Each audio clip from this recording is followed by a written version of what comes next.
I'm ready. I'm ready. I'm ready. Sorry. Okay. I think she's ready, folks. Warning, the following show will spoil the hell out of George R.R. Martin's A Song of Ice and Fire books and the TV show A Game of Thrones. Also, you're probably going to find a fuck ton of bad language. The explicit tag is there for a reason. Death and boobies, death and boobies, death and boobies, death and boobies, death and boobies, death and boobies, death and boobies, death and boobies, death and boobies, death and boobies.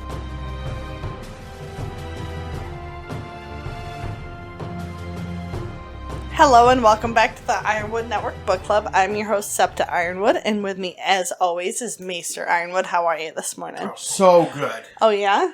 So happy to be back in the Vale. In the mind of Sansa Stark. Or Elaine Stone. Not Elaine, yeah. The chapter is still titled Sansa. It's Sansa 1. Still titled Sansa. Yep. So we're still in Sansa's head. Yep. Fantastic. Yep. It's not weird in there at all. Yep, so we are here. Sansa 1 for crows. Yep. Good stuff. Good times had by all. You think? Except for Marillion. Yeah. See what I did there? I wonder if his name is Marillion in homage to the Silmarillion. Which is what? That is the book of lore that predates the Lord of the Rings. It's like the ancient mythological history of Middle Earth. Maybe. Yeah, the Silmarillion. He is a big Lord of the Rings fan. Huge Lord of the Rings fan. There's a lot of homage paid to the Lord of the Rings in his books. Yes. So it wouldn't surprise me if Marillion were just a shortened version of Silmarillion. Right. So, alright. You have a haiku for us today. I have a haiku. Before we get to a synopsis, I do indeed. When is a lie good? When it serves your purposes and shuts up Robert. Yeah. I feel bad for him in this chapter, though. What? I said in this chapter. You feel bad for Sweet Robert? In this chapter. Just in this chapter? Yes. Never again? Well, I don't know. I Never haven't. Before? Never before. Okay. And yeah, he misses his mom. Yeah. Are you my...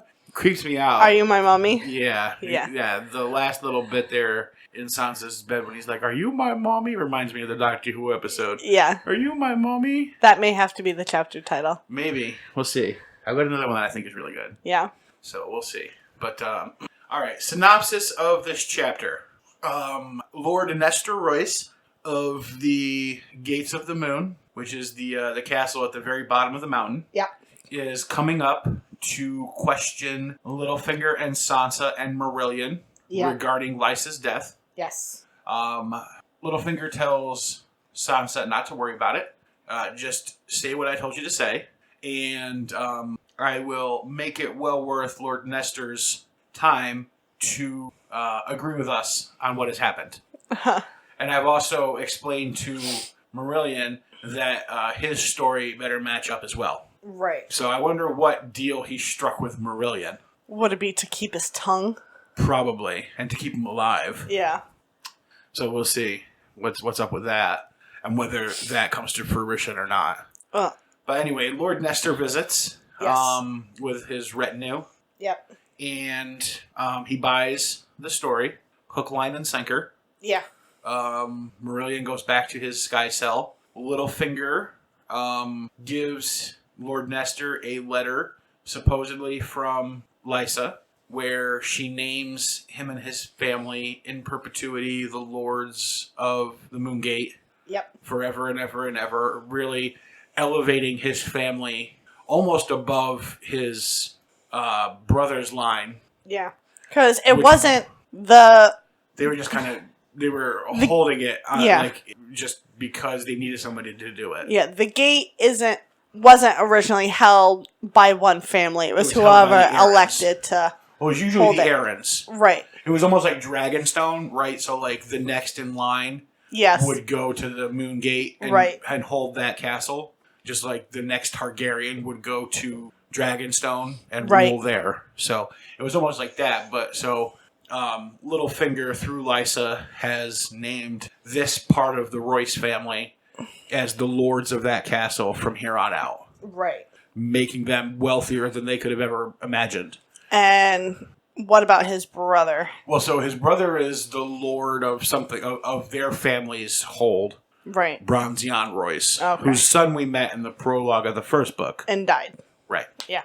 Yes. And now this castle that Maester got, honestly makes his family probably richer and in a more favorable position than even Bronzion's side of the family. Right. So that's not going to be a happy time.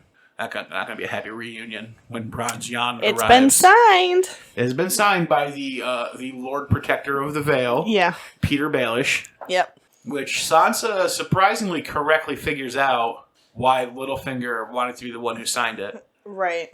Because that would imply to Lord Maester that were anything to happen to Littlefinger, then of course his claim to that castle would be challenged. Yes. So now he has every reason to support and back Littlefinger in the coming struggles for control of the Vale. Yes. Which is bound to happen because Bronzion Royce is bringing his men and a lot of other men to the castle. Yes. To do what we're not exactly sure. Right. But they're rolling up in force. Right, because Lady Lysa died. Dead. Right. And so we need to figure out what's going to happen to the Vale and all that good stuff. So they're on their way. We end with Sansa taking care of little Robert. Yep. And comforting him, even though she really doesn't want to, and telling herself, it's okay if I lie to him, because I'm doing it to be good. Well, that's what Littlefinger told her. So. Right, and what she puzzles off for herself. Yeah. Yeah. Which, I mean, brings us to... So let's start with this. It brings us to an age-old question. Yes. Which is better? A lie that makes somebody feel good, or the truth that hurts them? See, I always prefer the truth, and I prefer to give the truth to the best of my ability, because I'm not a good liar. And you know that. Yeah. But like with work and stuff, I can be like, oh, it's okay, everything's gonna be okay. Telling people lies. Telling people lies because it makes them feel better. Yeah, because your heart's exploding, but you're not gonna die. Don't worry about it. I don't say that. No, but that's your mental. Yes. Your inner. I guess it really does depend on the situation, because I work in the medical field. If anyone who's listening doesn't know this, I work in an ER, and I've worked in a nursing home for 10 years. And I've taken care of a number of dying patients. And the one thing I've always told them when they're dying, whether they believe they are or not, is it's okay. Mm-hmm. And it's going to be okay. Yeah, you're going to be fine. And soon enough, you won't care. Which is true. Soon enough, you won't care. Sorry, I have this one patient's death in my head right now, and it just sucks. But it really is situational, because some things you can't. So you're saying there's no strict line of morality? There is absolutely no strict line. In my beliefs, there's no strict line for it. Morality is a gray area. Absolutely. Because I'm a bad liar, except for when I need to be. When you put on your customer service face. Yeah. Because I will hold someone's hand as they're dying and tell them it's okay, even though I know it's not. Right. But I can't lie to you. So, because I just get this really stupid grin on my face. Mm-hmm. So, there's no lies when it comes to, like, you. Would you have to, like, I had my salad and a whole pizza. Yeah. Yeah. So, I really do believe there is no black and white when it comes to... Yeah. I look at it like Jeff Winger from Community. Okay. Where he says, Is that the main character? Yeah. Okay. Where he goes to John Oliver and he says, I learned a long time ago that if I argue right or wrong long enough, I can make anything right or wrong depending on what I want it to be. Oh my God. Which is this, it's the same thing though, right? Moral ambiguity. Yeah. And that there's not necessarily a specifically right thing to do for every situation. Right. Each situation requires you to assess the situation, assess the people involved, assess their state, assess how each option of things to do or say will affect them. Right. And then therefore will affect other people. Right. And determine from that which is the correct course of action. Right. Well, like with my friends, I'll be brutally honest. Like if I think sometimes, not always. If I think what this current issue we've been having with one of our friends lately. I'll tell her, what I think she's doing is stupid, and here's what I think she could do to improve it. Whether or not she thinks I'm, hounding her or harassing her for her decisions, right. I'm going to tell her what I think, because I've been through it. Right. So, I'm going to tell her what I think, regardless of whether or not it hurts her feelings, because she needs to grow the fuck up and, get over it. And if she gets upset at me for it, I told her the truth. I wasn't going to lie to her. Right. Yeah. So, whether or not she listens is one thing. Well, yeah, you can't force somebody to listen. No. You can drag a horse to the water. You can't make it drink. Exactly. So, yeah. You can point the guy at the bottle of whiskey, but you can't make him take a shot. Right. Usually you don't have to. Right. But, yeah. I thought because that's a lot of what this chapter is, right? Mm-hmm. Is Sansa discovering this. Yes. That the truth is not always the right course of action. Right. Which I wish she would have understood. Wish she would have understood Arya that already sooner. knows this. Yes. And has known this for years. And she's younger. Yes. And yet she's understood this. Yes. And I wish that Sansa had understood this, because you know what? Eddard might still be alive. I agree. He would. A lot of Starks would probably still be alive. Mm-hmm. And happily and safely at Winterfell. Yes. If she hadn't decided that she had to tell Cersei the truth. Or if, she didn't lie and say, I don't remember what happened. It all happened too fast. Yeah, that too. Yeah. So, yeah, it's not like she just discovered lying. Right. She's lied multiple times. Right. But when it really mattered, she didn't. She always did the opposite of what was needed. Yes. Which is ridiculous. Live and learn. Yeah, but for the Sansa defenders, I understand their defense is always she's young. Mm-hmm. Arya's young. Arya's younger and gets these things already and has already understood them. Sansa's very naive, and she wants everyone to be honest and everyone to be faithful but and she's truthful. Not honest. She thinks she is. No, you can't tell me that in front of Robert, when discussing Arya's wolf attacking Joffrey, that she thought she was being honest. No. You can't tell me. At that point, no. She was doing the safest course for her. No, she was doing the most beneficial course. Yes. For her. Yes, that is what I meant. So at the cost of a lady's life. You can't tell me, she wants everybody to be truthful and honest, except for her? Right. So, I don't buy she's too young to understand these things, because she has a younger sister who gets them already. Right. And who understands the nuances of these things. Right. But then how did Arya get to understand these things and Sansa didn't? Probably because she accepted Jon Snow for who he is as a bastard and didn't just take for granted, and then begins to understand that there's gray areas in the world. Mm-hmm. And that her father, God forbid, may have loved more than one person in his life. Right. And Sansa could never bring herself to do that. Jon Snow was always just the bastard. Yes. Because she would only ever listen to fucking Catelyn. Right. Bringing us all back to fucking Catelyn.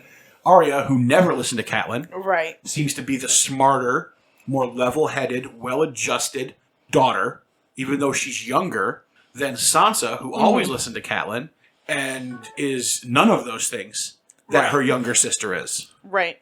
Except alive. That's the only Except that they're both alive. Comes back to Catelyn, right? Arya models herself after Ned. And Jon. And Robb. Mm-hmm. And Sansa models herself after Catelyn and Septa Mordain.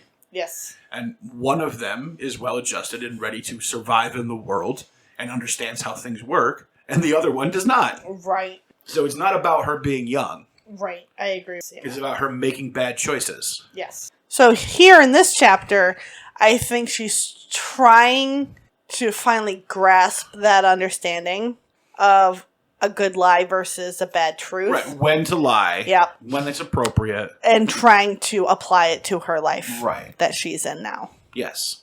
I agree. So I think that's the overriding theme of this chapter. It's all about Sansa's growth. Yes. So maybe she'll stop getting people killed sometime soon. I guess we'll have to wait and see. Find out. Yeah. Yeah. But anyway, so the Lord Nestor arrives Mm-hmm. That's kind of like the big action moment of of this chapter. And they all meet in the hall with the moon door. Yeah, where the moon door is. Now, Sansa hasn't been in this room since the night Lady Lysa has died. Yep, absolutely. So it's been sealed off. Yep, and she's tired. Nobody's gotten really much any sleep since Lysa died. One, because they're going through the shock of her death. Yep. And two, because Marillion will not stop singing. Yep. Continuously singing. Yes. And because the cells are missing a wall, it carries all over the place on the wind. Mm-hmm. And it's just there all the time. It wakes up Robert every night. And then he wanders around looking for a bed to climb into. Because he's used to climbing into his mother's bed. Yep. Until Sansa has his bedroom door locked from the outside at night, which is hilarious. Whatever. She needed to try and get some sleep before this. Yeah. So, Littlefinger and Marillion and Sansa.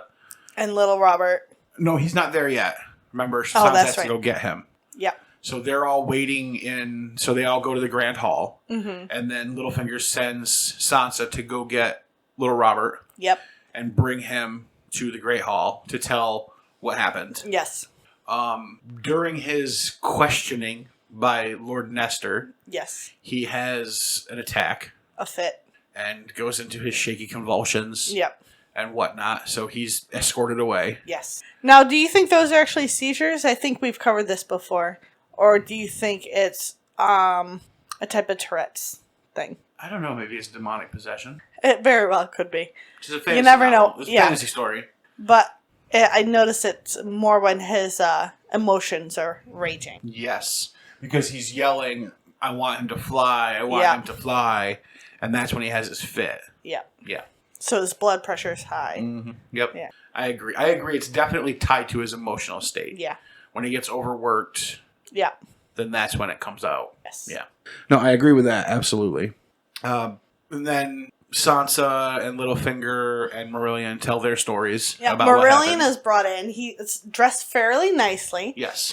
He's wearing gloves to hide the fact that they took off like 3 of his fingers on each hand. Mm-hmm. She couldn't play the harp anymore. He's got his thumb and his pinkies on each hand, and that's it. Yep. And his head is wrapped because they plucked out his eyes for some reason. Well, yep. But they left his tongue so he could sing. Yep. Why would they pluck out his eyes? Will she know he will speak to evil? I don't know. But either way, he's not in good shape. No. At this point, he might as well be dead. Yeah. But, all he's been doing, he sits in the cell and just sings sad songs. Yes. All of the sad songs that he knows. Yep. He sings of, they list them off, he sings of, like, murder so foul, and a hanging, and, like, betrayal. Yeah. Like, every sad song he knows. Yeah. The Rains of Castamere, Jenny of Oldstones. Yeah. Yeah. Florian and Jonquil. Yeah. Which, again, right, so we've talked about how I think that Florian and Jonquil are Nissa and The Last Hero. Right. And so if their story, their song, is among these sad songs of murder and betrayal, then I think that really nails that on the head, right? Because how does he make Lightbringer the sword? But by killing Nissa. Yeah. So Florian almost certainly had to kill Jonquil. Yeah. At the end of their story. Quite possibly, yeah. So I think that just further solidifies that they are indeed the last hero. What is his name? Azor Ahai. Yeah. And Nissa. Yeah. That's Florian and his fair Jonquil. Yeah. Yep. So them being, because Jenny of Oldstones is a sad song. Yeah. About friendship lost. Yeah. Rains of Castamere is about the Rains being completely decimated. Yeah. Yeah, and their castle flooded, Yeah. And so Florian and Jonquil apparently is not a happy song because it's mixed in with these sad songs. So, which I think is important, right? Because from the way Sansa describes it, it's a happy song, right? But it's not apparently because it's mixed in with these tragic songs that Marillion is singing because life for him has taken a very tragic turn. Well, maybe if he wasn't a dick. Well, yeah, if he wasn't a fucking rapist. Yeah. then somebody might have stuck up for him when Littlefinger tried to frame him. Yeah, exactly. But because he tried to rape Sansa... And numerous other women. She obviously wasn't going to stick up for him. Exactly. So, but yeah. Lord Maester has enough of Marillion in his sight. Yep. Pretty much he wants to just throw him out the fucking moon door right now. Yep. But he's like, get him out of my sight because you can't do that for the other lords to get here. Yep. So put him back in the cell, and if the blue calls him, so be it. So be it. That's the point of the cells anyway. Yep. And the blue being the sky. Yep. So that basically, maybe they'll throw themselves out of the cell. Maybe he'll jump. Yep. It would suck. He can't see it, so. That's true. Maybe he'll fall. Maybe. But yeah, after that, Maester, Littlefinger, and Sansa head off to Littlefinger's Solar. Yes. Where Littlefinger flatters the fuck out of Lord Maester. Gives him his favorite kind of wine, Arbor Gold. Yep, Arbor Gold. We will serve him lies and Arbor Gold. Yes.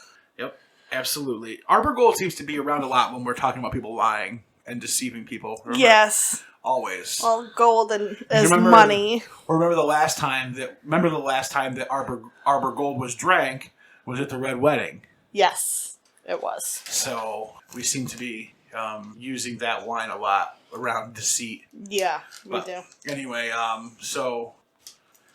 and then he provides Lord Maester with a letter supposedly from Lysa. Yeah. Which we talked about before, raises his family to the Lords of the Moongate. So he becomes the Moongate, and his family holds that castle. But Lady Lysa didn't sign it. She conveniently died before she could sign it. So Littlefinger took it upon himself to sign it for her. Yes. As the Lord Protector of the Because Vale. it's what she would have wanted. Yep. Because Lord Maester was her favorite of lords. Yeah. He was her rock. Yeah. Now, in reality... She hated the guy. And he was dumb as a rock to her. Yes. But again, right, Sansa's like, she knows this. She's like, she often called him, as dumb as a rock. Yes. But again, this lie is helping him feel good. Yes. But then also helping Littlefinger and I not die. Yeah. So that's good. So she decides to go along with it. She does. And he is... Lord Maester is both surprised because he correctly thought that Lysa hated him. Yep. And also is excited because now he is one of the probably even more powerful than brother Bronzion Royce. Yes. Who is known for... his armor. First man carvings in it. Oh, yes, that's right. Runes. Yep. That's right. Rune-covered armor. Copper armor that's covered in runes. Yes. First man runes. Yep. It's a protection spell. Something. It's gotta be. Yes. But either way, the meeting goes as well as can be expected. Yeah, he gets fairly drunk. Yep. And then they part their ways. Sansa and Littlefinger talk for a little bit. Mm-hmm. Sansa correctly, as we discussed before, puzzles out why Littlefinger wanted to be the one to sign the letter. Yep. Because that way... she's starting to learn how to play the game. Yes. And he tells her that. Yep. The Game of Thrones. Yep, that's what we're playing here is the Game of Thrones. Yeah, and she's like, but I don't want to play it. He's like, too bad, you already are. Mm-hmm. So she puzzles out that, yes, he wanted to be the one who signs it because now Lord Maester knows I need to protect Littlefinger because my lordship depends on his remaining alive. Yes. And in charge of the Vale, essentially. Yes. So it's good. He's bought himself a very powerful ally. Yes, he has. They give him the one thing he always wanted but never thought he could have. Yep. Absolutely. Yep. And that, after that, Sansa goes to bed. Yep. Marillion does not sing that night. No. But Robert comes to Sansa's bed anyway because she forgot to have his door locked again. Yep. And he crawls up into bed with her, and she allows it. Yep. And he asks if she is his mommy now. Yes. And she says, a little lie won't hurt, it'll make him feel good. So, yes, I am, I guess. I suppose I am. Weird. She says to herself a lot in this chapter, if a lie was kindly meant, there's no harm to it. Yeah. That's not true, though. That's not true at all. No. Absolutely not. No. Because I could say, oh yeah, that dress looks great on you, and you could look like a pig in heels. Right. Yeah. And that's the chapter. Yep. Interesting chapter. It is. Not super great. No, but Sansa's starting to learn how to play the game. Yeah, I would say it's slightly more interesting than the second Brienne chapter. Yeah. That we just Sansa's also learning more about how Littlefinger plays the game. Because she realizes there's a difference between Littlefinger and Lord Peter Baelish. Right. Yes, and but I think she has it backwards, right? Where she's like, nice, kind Peter Baelish sometimes puts on the mask of Littlefinger. Yes. Whereas I think it's Littlefinger sometimes puts on the mask of nice, and I completely kind Peter agree Baelish. with it. But like I said, she's still learning the game. Right. And the more she watches Littlefinger, the more she'll realize who's really who. One would hope. Yeah.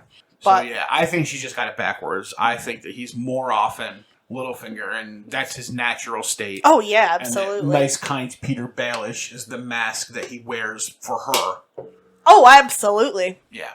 Absolutely. The way she describes that reminds me of the discussions that we've had about Ned, where the kids are like, he was dad, but then once in a while he would slip on his lord's face. Yes. And become the lord. Yep. Of Winterfell.